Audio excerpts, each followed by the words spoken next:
María Paula Romo, miembro del Comité Ejecutivo del Movimiento Ruptura y candidata a la reelección como asambleísta de Pichincha, ha asistido a 242 de 307 sesiones del Pleno, el 78%, y ha intervenido en 129 veces en las 242 sesiones, un 53% de participación. Hoy es nuestra invitada para tratar acerca de la propuesta de gobierno del candidato presidencial de Ruptura, Norman Ray, sobre un aspecto que no estuvo incluido en la agenda del debate en la Cámara de Comercio de Guayaquil, la lucha contra la corrupción. Buenos días y bienvenida a Contacto Directo. Buenos días, Alfredo, muchas gracias. Ese es uno de los que faltaron, uno de los temas que seguramente todavía los candidatos tendrán que desarrollar, y otro que nos llamó poderosamente la atención, su ausencia, fue el tema de educación. Pero respondo su pregunta. En el tema de lucha contra la corrupción habría que sumar algunos de los sucesos de la semana pasada. El informe de Baltasar Garzón nos permite ya empezar una evaluación de lo que ha sido la famosa transformación de la justicia. En el informe se dice que hay injerencia política, que hay algunas preocupaciones sobre la nominación de los jueces y que además no se llegó a tener la información a tiempo ni el 100% del monto contratado en emergencias para la readecuación física de toda esta transformación del sector justicia. Son aspectos muy delicados que nos regresan a la pregunta. No vamos a poder combatir la corrupción si es que no tenemos justicia independiente. Todos nos alegramos de que haya nuevos edificios, nuevos jueces, nuevas computadoras, pero si esos jueces no pueden actuar con autonomía, pues probablemente el resultado será lo que en estos meses hemos tenido. Personas denunciadas a las que se les hacen homenajes, los denunciantes son separados de su trabajo o de sus posiciones como periodistas, y finalmente quienes se atreven a decir algo son cada vez menos. Claro, ahora el asunto no solo de lo último, ¿no? En la página web de Ruptura se recuerda el nacimiento del movimiento con una pregunta: ¿quién jodió al país? Y se señala: propusimos que sin perder la memoria rompamos el pasado de corrupción y mal gobierno y abramos las puertas a una nueva generación de políticos jóvenes cansados de las viejas prácticas y anhelantes de una democracia radical y profunda. Y hemos visto en el régimen correísta, no solo de lo que está ocurriendo ahora último, sino que la lucha contra la corrupción prácticamente no existe. Se suprimió la Comisión Anticorrupción. El Consejo de Participación Ciudadana, que asumió esa lucha, registra 0 resultados. Se eliminaron los informes previos de Contraloría en la contratación pública. La función fiscalizadora goza de un feriado permanente. Y al sistema de justicia le metió la mano el Ejecutivo, como usted lo acaba de señalar.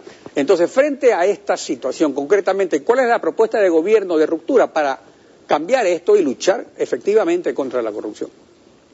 Sí, usted ha resumido el diagnóstico. Para nosotros es importante recuperar la institucionalidad de los órganos llamados a hacer el control.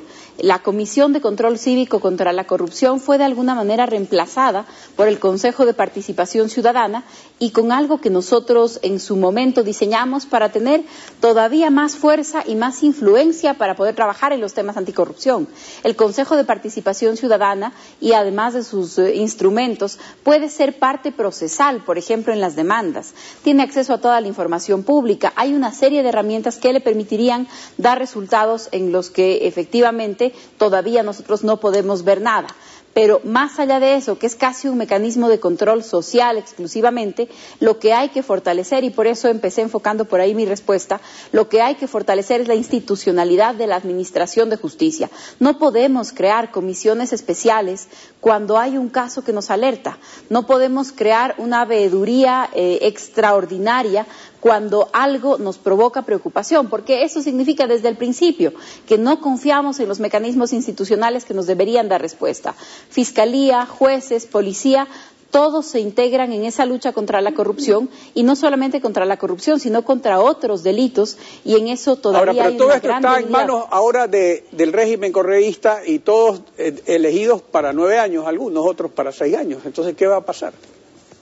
Bueno, cuando nos referimos a recuperar la institucionalidad, parte de esa tarea tiene que ver con la no interferencia política para que los órganos de justicia actúen con libertad. En varios de estos casos, a pesar de las nominaciones que se han hecho durante ya periodos más largos, hay cambios parciales, así que no vamos a quedarnos ni con la misma Corte ni con los mismos órganos durante 9 años, aunque algunos de sus miembros probablemente sí tengan esa duración, pero el respetar, el no tener esa influencia política, el no tener esa injerencia política sí nos va a ayudar.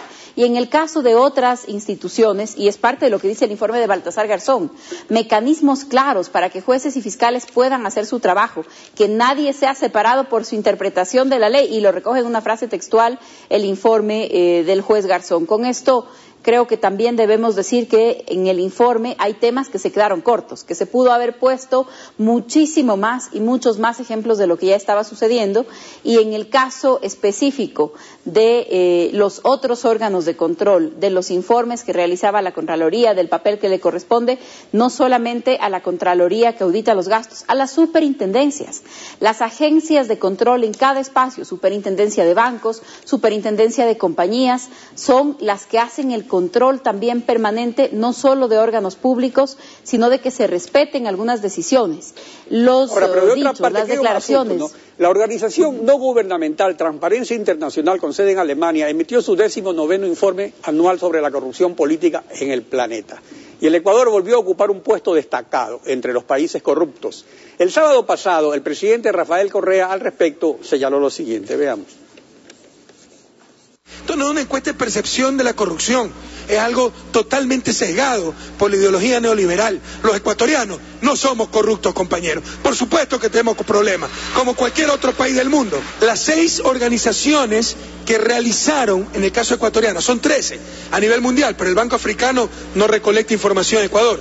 De esas 13, 6 realizaron encuestas, entre comillas, para determinar los índices de corrupción.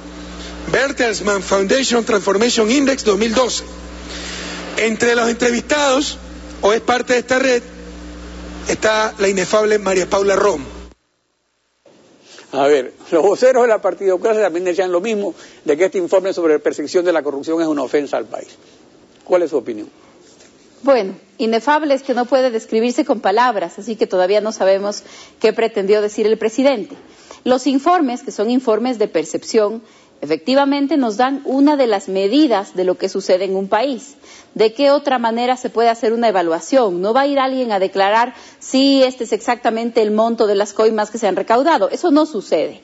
Entonces, son informes que se hacen con entrevistas a personajes del mundo político o económico, ciudadanos, y en este caso nos dan una medida. Claro que nos dan una medida. No creo que haya que convencerse de cada palabra textual que diga un informe, que es una suma de opiniones, pero esa suma de opiniones debe tener en alguno o en muchos de esos puntos de razón. En lugar de pelearnos con el informe, porque lo que está haciendo el presidente el sábado es matar al mensajero. El presidente, en lugar de pelearse con el informe o con quienes hemos hecho una entrevista o hemos dado una conferencia, lo que debería preocuparle al presidente es si de verdad está convencido de que no hay ningún motivo para preocuparse por la corrupción en el país. En ese mismo índice de percepción, en ese mismo informe que solo es percepción, el Ecuador ha bajado decenas de puestos en los últimos 2 años. No estamos hablando de que el informe defendía al gobierno anterior, no, incluso en este mismo gobierno, en los años anteriores, el Ecuador tenía una mejor percepción. Supongamos que solamente es eso, y eso no deberíamos despreciarlo, porque nos dice la opinión respecto de lo que está sucediendo en los distintos niveles de la administración pública en el Ecuador. Y sí, tenemos un problema inmenso, más allá de las percepciones individuales.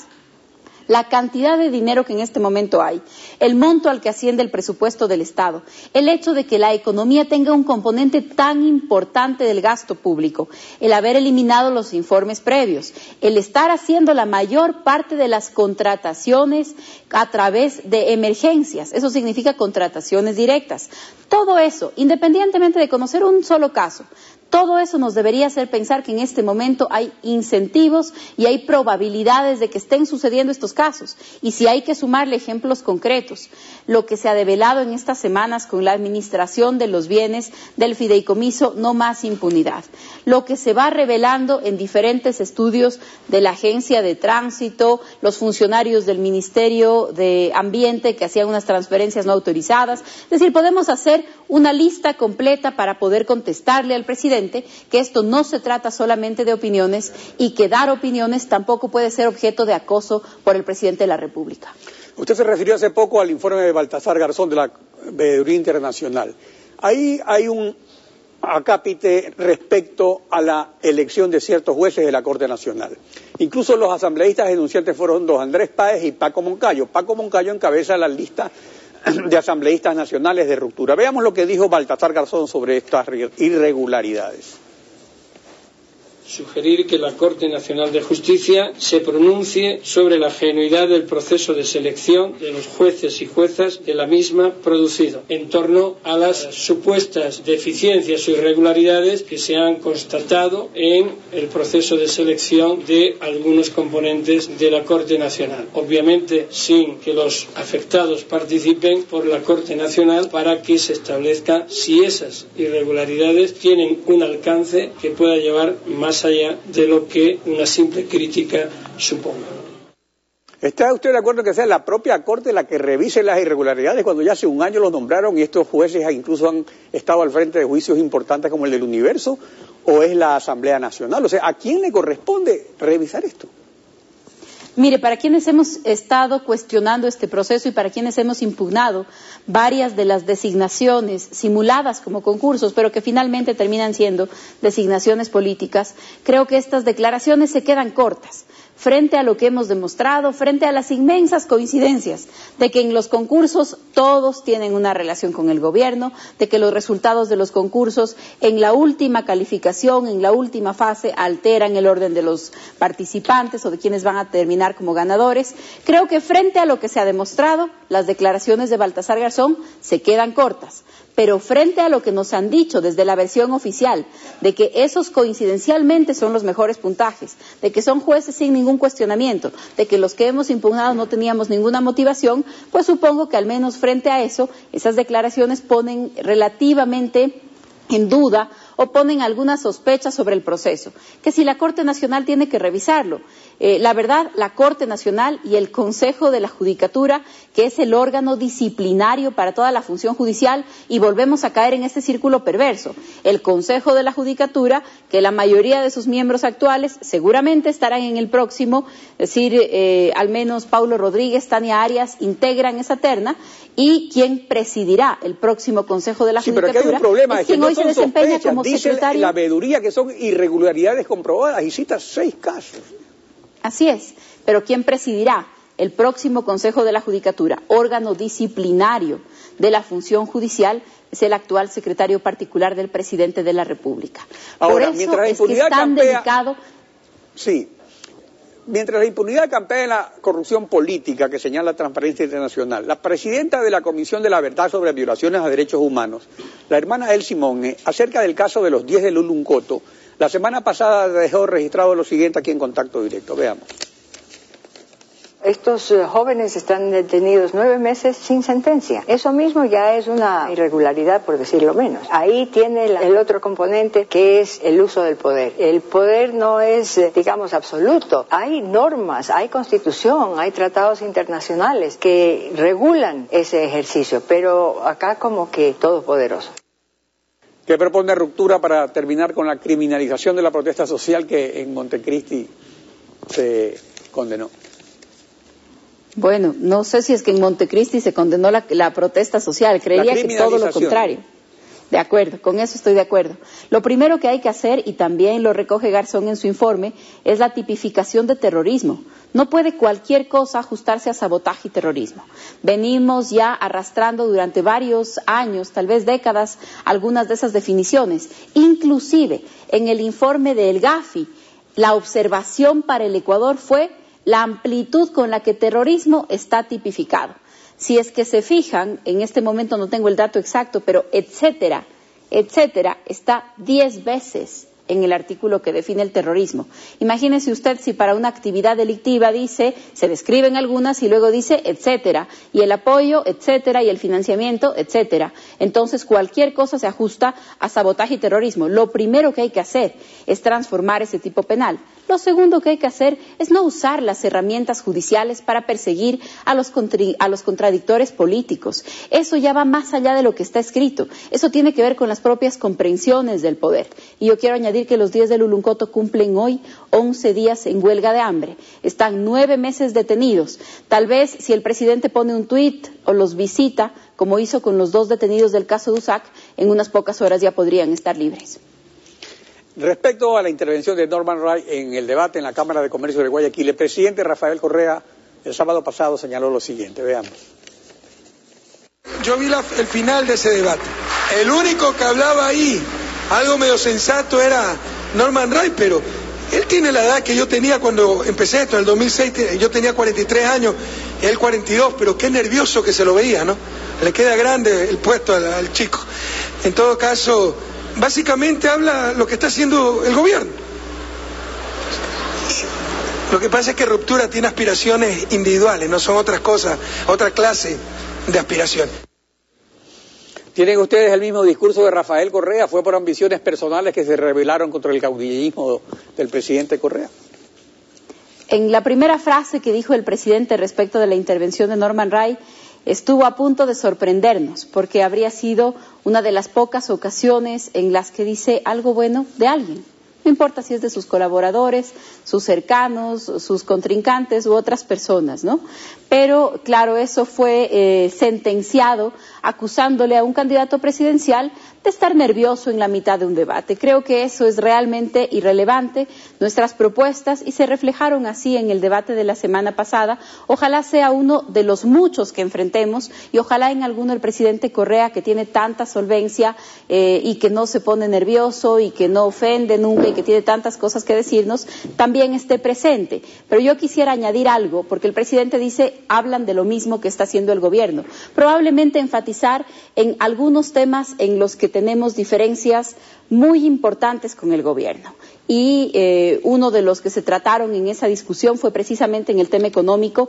Es necesario ir más allá de una economía extractivista. A todos los ecuatorianos nos alegra un presupuesto que ha crecido tanto en estos años, nos alegra que el petróleo tenga un precio que nos permita hoy invertir en infraestructura y en una serie de temas pendientes para el país, pero eso no es suficiente y no es sostenible. Una de nuestras grandes diferencias en lo económico es que se necesita desarrollar al sector privado. De lo contrario, la ficción de bonanza que hoy estamos viviendo no podrá sostenerse por mucho tiempo si no aprovechamos este empuje de la economía para que se desarrollen los otros sectores. No podemos seguir viviendo del petróleo, y cuando dijimos, y lo dijimos juntos con el presidente Correa hace 5 o 6 años, cuando dijimos que había que superar la era petrolera, pues algunos de nosotros no estábamos pensando que era para pasar a la era minera. Aparentemente esa es la respuesta desde el Ejecutivo para la nueva economía. Nosotros creemos que hay que diversificarla y que hay que desarrollar muchos otros sectores de la industria, del comercio, de la producción, de la economía de servicios, de la economía de conocimiento, y ahí tenemos una diferencia importante. En otro tema en el que tenemos una gran diferencia. Oportunidad de hablar en el futuro. Bueno, tendremos otra oportunidad, Alfredo, le agradezco mucho. Por su participación en Contacto Directo.